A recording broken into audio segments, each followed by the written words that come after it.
C'est pourquoi tous les témoins sont arrivés. Ils attendent dans le couloir. D'accord. Et la comtesse Poliakov? La comtesse est pas encore arrivée, commissaire. Oui, allô? Bon, d'accord. La comtesse vient d'arriver. Faites-la dans un bureau plutôt que dans le couloir. Bien, commissaire. Bon, voyons, résumons. La comtesse Poliakov habite... une vieille dame infernale. Habite un hôtel particulier situé à Paris, 36 avenue. Elle a un caractère épouvantable. C'est la descendante directe du tsar Nicolas II. Elle déborde de petites manies et tout le monde cède à ses caprices. Avec elle, dans son hôtel particulier, vivent son secrétaire. Ouais, sympa. Son infirmière, charmante. Sa femme de chambre, hyper charmante. Elle a très souvent la visite de sa nièce Mashka, la fille de son défunt frère, le comte Vladimir Poliakov. Charmante aussi, sa nièce. Alors que la comtesse et tout le personnel dormaient dans la nuit du 17 au 18 octobre dernier, tous les bijoux de la comtesse ont été volés. Je vous écoute, inspecteur. Personne n'a rien vu, rien entendu. La comtesse a retrouvé au matin son coffre ouvert. Pas d'empreinte, évidemment. La porte-fenêtre, qui donne sur le jardin, était ouverte. Elle a été forcée, semble-t-il, mais pas d'empreinte non plus. Le coffre-fort se trouve dans la chambre même de la comtesse. Et son petit chien, Petrov, qui dort à côté d'elle et qui ne la quitte jamais, n'a même pas aboyé. Vous l'avez interrogé? Qui? Le chien ou la comtesse, commissaire? Le chien, bien sûr. Tout le monde est formel là-dessus. Personne ne l'a entendu. Inadmissible. Je suis la comtesse Katia Poliakov. Et personne n'a le droit de faire attendre la comtesse Katia Poliakov comme ça. Je vous ai prévenu, commissaire. Elle n'est vraiment pas commode. Ah bon? Finalement à glace? Ah, chère comtesse, j'allais précisément vous recevoir. C'est un honneur pour moi de vous accueillir dans mon humble bureau. Vous connaissez l'inspecteur Blanc? En effet, commissaire. Mais asseyez-vous, comtesse, asseyez. Inspecteur. Mais asseyez-vous, comtesse, asseyez-vous. Merci, mais je préfère celle-ci. Bien. Madame la comtesse, je voulais vous interroger avant d'interroger le reste de votre personnel. L'inspecteur Blanc va nous résumer les faits.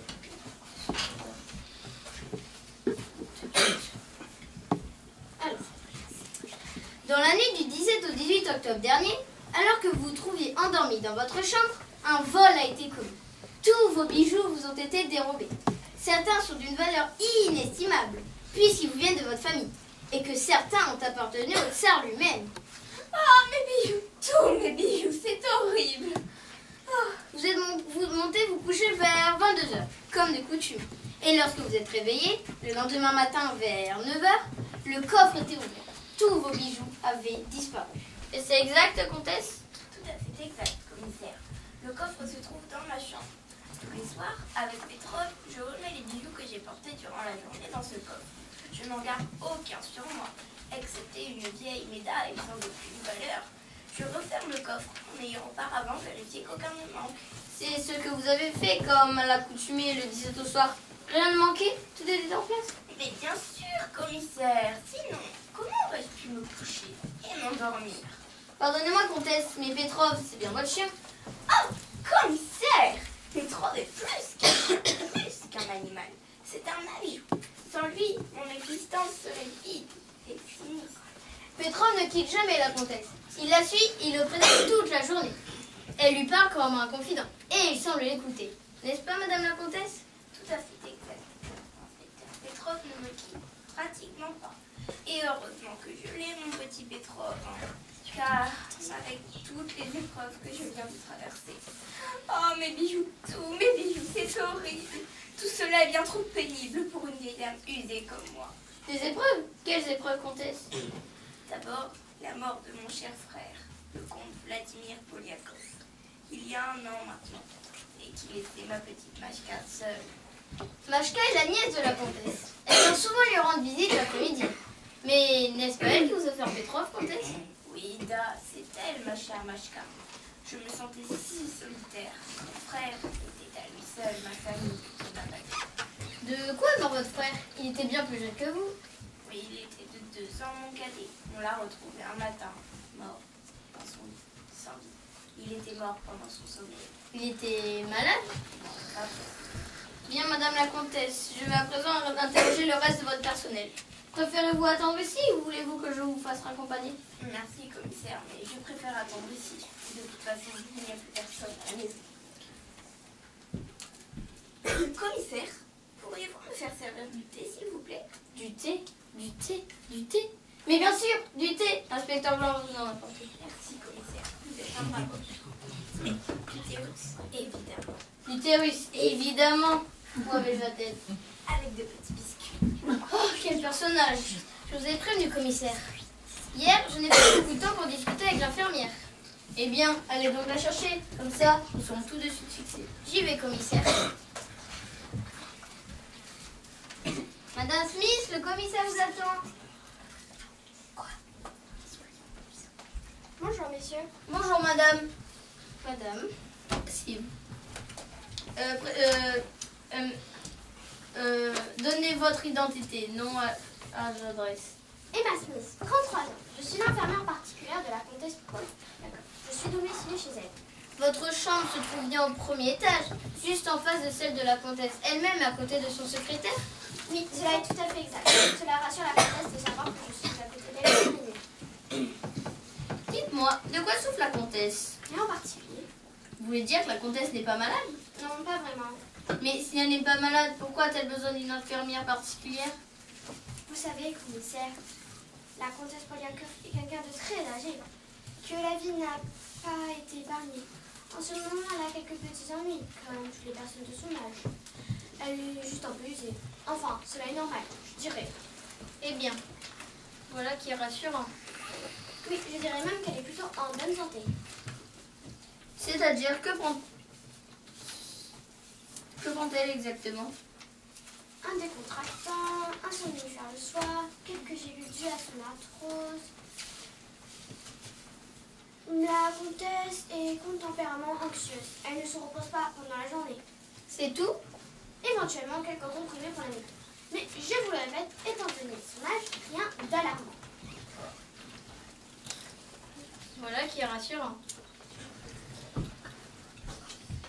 En effet, commissaire. Je dirais même qu'elle est plutôt en bonne santé. Rien en somme qui ne requiert des soins infirmiers particuliers et quotidiens. Tout à fait. Alors, pardonnez-moi cette question stupide, mais que faites-vous là? Je pense que ma présence rassure la comtesse.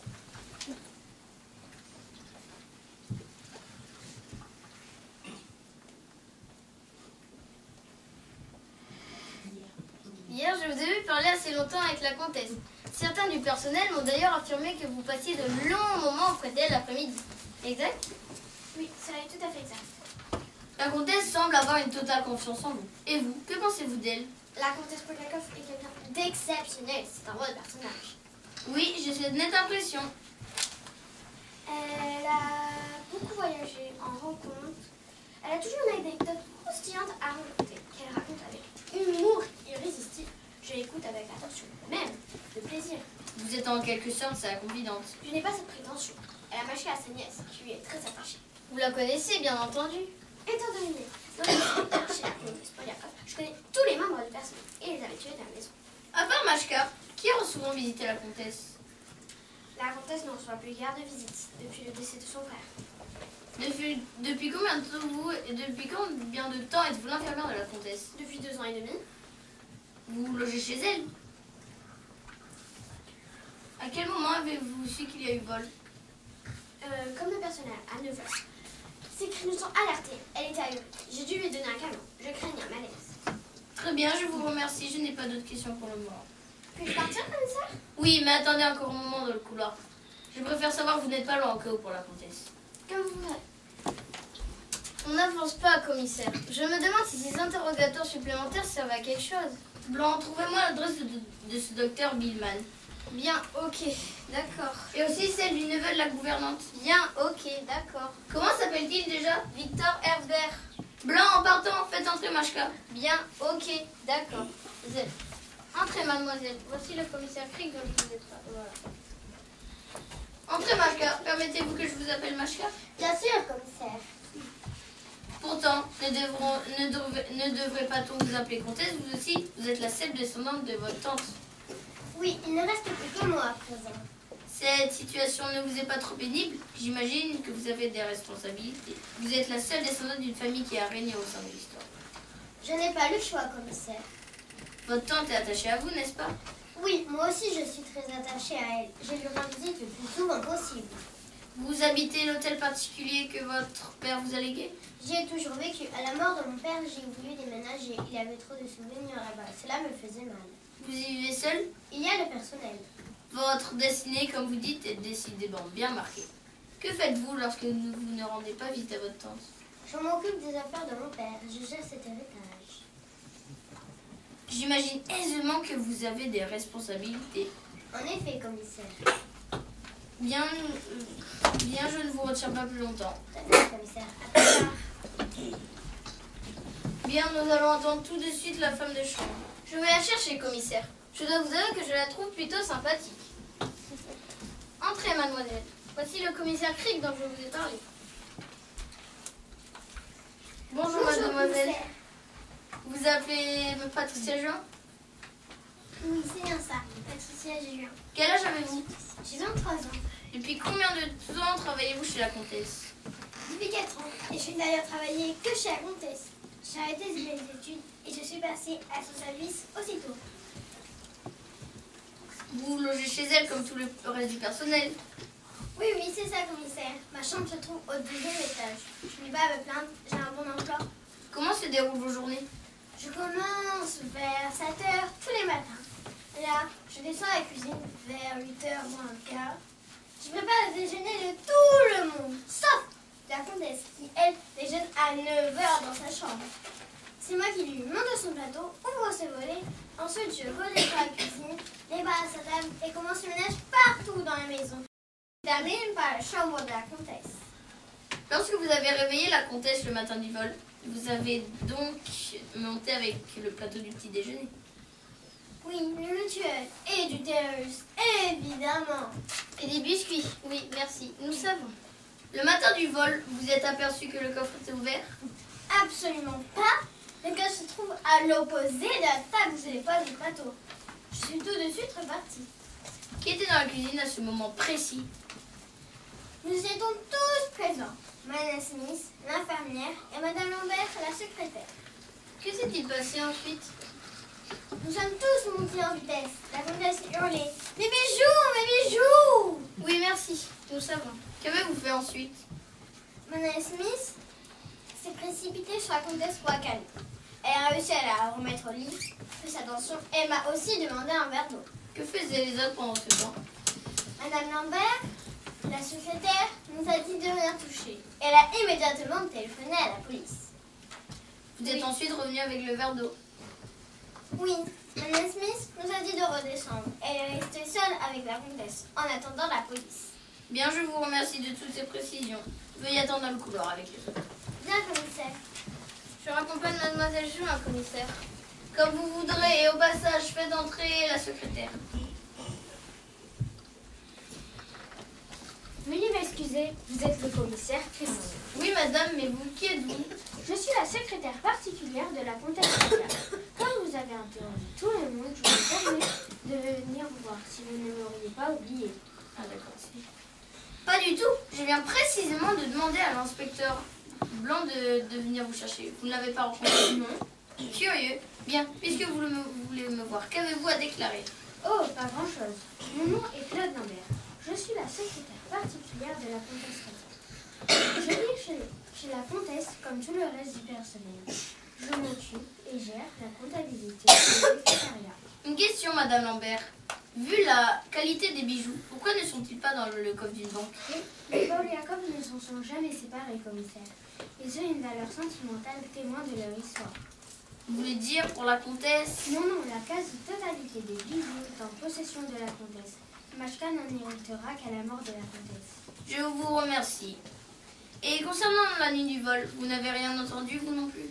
Non, j'ai été avertie du vol le lendemain matin, en même temps que tout le reste du personnel, au réveil de la comtesse. Bien, je vous remercie, madame Lambert. Vous restez encore un moment, je compte vous réinterroger plus tard. Bien, commissaire. Commissaire!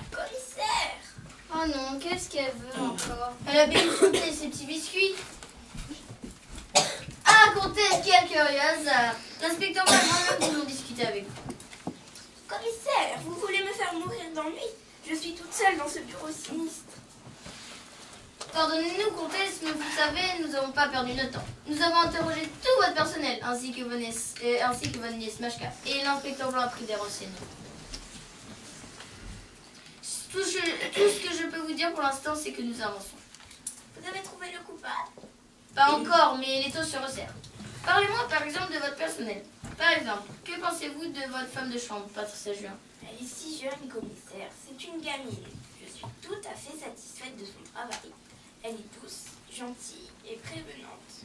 J'avais cette impression, moi aussi. Vous savez, commissaire, ma vie n'a plus d'intérêt. Avec mon frère disparu, je n'ai plus personne avec qui partager mes souvenirs d'avant, là-bas, en Russie. Mashka, je l'adore, mais c'est différent. Elle n'a pas connu cette époque. Tout est si loin. Je me sens épuisée. La perte de ces bijoux va m'achever, car ils sont l'héritage de notre culture.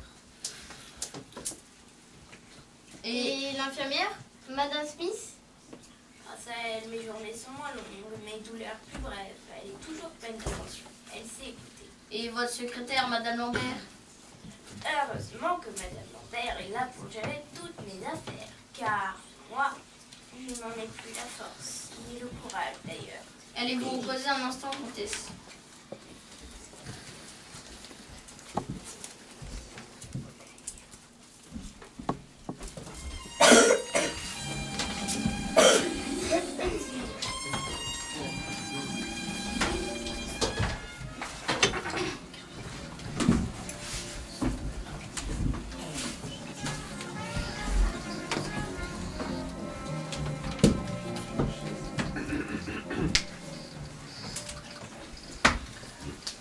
Eh bien, je crois que tout le monde est là. Nous allons pouvoir commencer.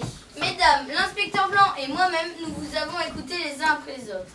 Chacun de vous a sinon menti, ou au moins occulté la partie de la vérité. Certains plus que d'autres. Mais revenons sur quelques points. Blanc, allez-y.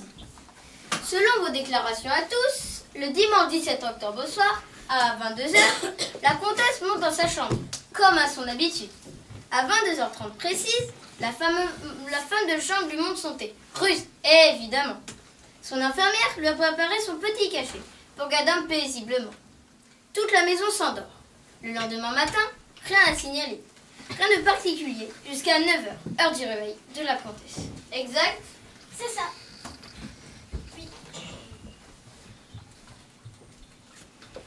Comment se fait-il que vous avez fait le ménage dès le réveil de la comtesse, au moment même que vous lui avez posé le bateau? Vous ne le faites qu'habituellement vers 11h, quand elle sort de son bureau pour rejoindre son secrétaire. Est-ce pour effacer des empreintes compromettantes? C'est sûrement pas à vous que je vais répondre. Vous n'avez rien à reprocher. La prétendue confidente de la comtesse. Oh, c'est trop fort. Vous êtes jalouse. Qu'est-ce que vous insinuez? Je vous ai vu, Madame Smith. Je venais de préparer le thé. À 22h30, vous êtes rentrée de la cuisine. Qu'est-ce que vous avez fait? Mais c'est faux, complètement faux. Non, je vous ai vu entrer aussi. Vous avez versé quelques gouttes dans le thé de la comtesse. Un sédatif sans doute. Vous vouliez vraiment qu'elle dorme cette nuit-là? Je suis outrée. Je ne répondrai pas à ces calomnies. Vous êtes loin d'être une secrétaire modèle, n'est-ce pas, Madame Lambert? Peut-être, mais je n'ai pas, moi, versé de sédatif dans le thé de la comtesse, en plus du cachet. Non, vous lui avez juste escroqué dehors. Vous lui avez même fait signer une procuration bancaire. Mais vous pouvez vérifier tous les comptes de la comtesse. C'est ce que j'ai fait justement. Lorsque ma tante m'a appris l'existence de cette procuration, j'ai suivi vérifier de près tous les comptes de la comtesse. Il y a quelques irrégularités dont il faudra vous expliquer, Madame Lambert. Vous voulez me faire accuser à votre place? Je ne me laisserai pas faire.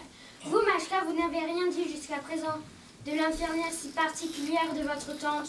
Que voulez-vous dire si particulière? Oui, allez jusqu'au fond de vos pensées. Ayez pour une fois le courage de vos opinions. Ça suffit maintenant, Madame Lambert. Soit vous vous taisez, soit vous vous expliquez. Me taire? Vous voudriez que je me taise? Mais non. Commissaire, savez-vous que Madame Smith et Mashka sont amies? Oui, et qu'est-ce qu'il y a de coupable là-dedans? Non seulement vous êtes amis, mais vous êtes presque de la même famille. Vous changez de sujet pour écarter vos culpabilités sur les comptes bancaires. Personne ne pourra vous croire après ça. J'ai pris des renseignements. Majka s'est fiancée secrètement il y a 6 mois. Comment? Ma petite Majka s'est fiancée? Oui, à un certain Philip Smith, le frère de votre infirmière, comtesse. Elles sont pour ainsi dire presque belles-sœurs. Madame Smith, répondez. Est-ce vrai? C'est vrai, oui. Ah! Tu m'as menti. Vous m'avez trahi toutes les deux. Vous avez abusé de ma confiance. Je ne t'ai rien dit. Cela ne veut pas dire que je t'ai trahi. Je te l'aurais dit de toute façon. Pourquoi? Pourquoi ce silence?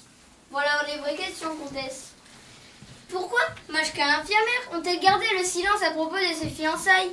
Pourquoi cette même infirmière a fait promptement de somnifères le soir du vol? Pourquoi et dans quel but votre secrétaire vous a-t-elle fait signer une procuration bancaire? Pourquoi votre femme de chambre a-t-elle fait le ménage si tôt le matin du vol? Petrov n'a ni bougé, ni aboyé de toute la nuit du vol. Pourquoi? Je vous disais tout à l'heure que chacun de vous a s'il menti, ou au moins occulté la partie de la vérité. Car en fait, il n'y a pas eu un vol, mais des vols, et vous êtes tous coupables, sinon complices entre vous. Pour certains. Une machination, commissaire? Non, pas exactement, car il n'y a pas eu un cerveau, mais plusieurs actions indépendantes. Un vrai micmac. Je reviens tout d'abord à la nuit qui a précédé le vol, à 22h. À 22h30 précise, ma femme de chambre m'apporte mon thé. Oui, évidemment, avec le petit cachet que m'a préparé mon infirmière. Entre-temps, votre infirmière a versé quelques gouttes de sédatifs dans ce même verre. Votre secrétaire l'a vu. Est-ce exact, Madame Smith?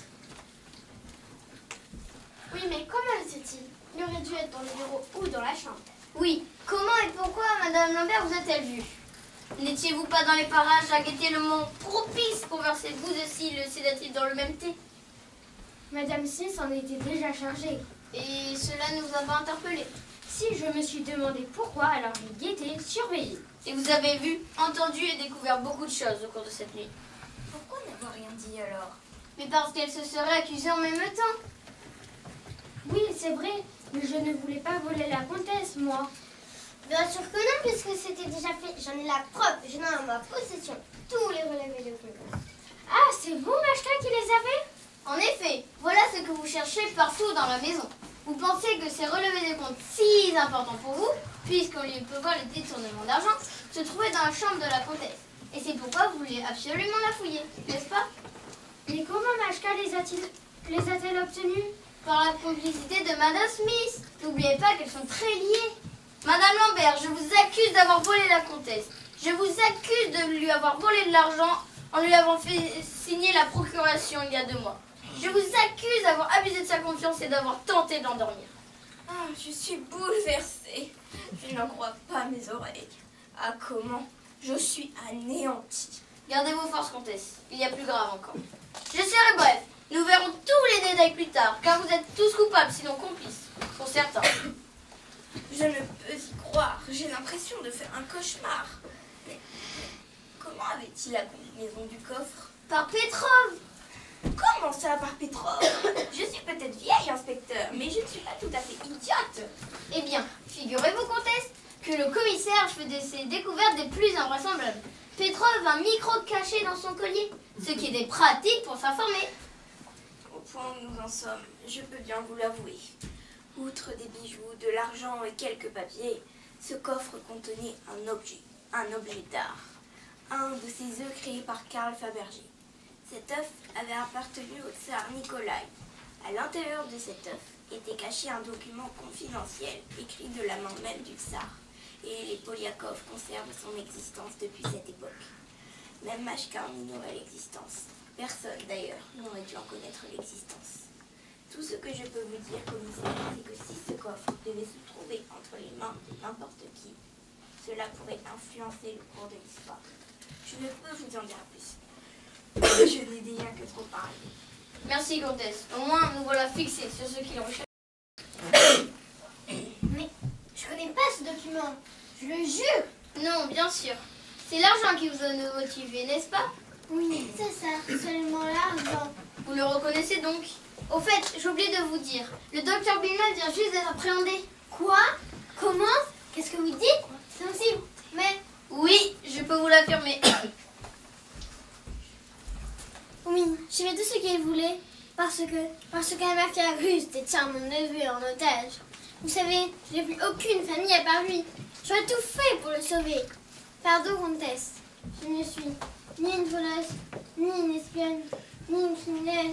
Mais mon neveu compte plus que tout au monde pour moi. Pardon, comtesse. Je vous pardonne et je vous comprends. Commissaire, j'ai un dernier aveu à vous faire. Depuis le décès de mon frère, j'avais une sorte de pressentiment. Je me doutais de quelque chose, car je suis peut-être âgée, mais pas naïve.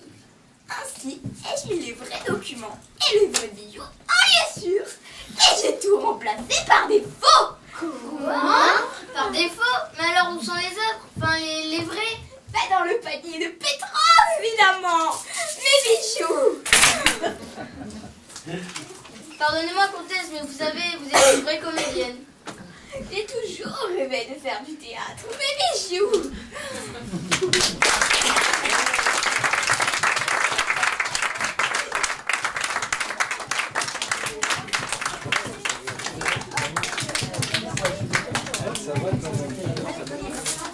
Ça va bien avec le rôle.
la première fois qu'elle monte sur scène. Donc vous avez Océane qui a joué 2 fois dans les 2 pièces.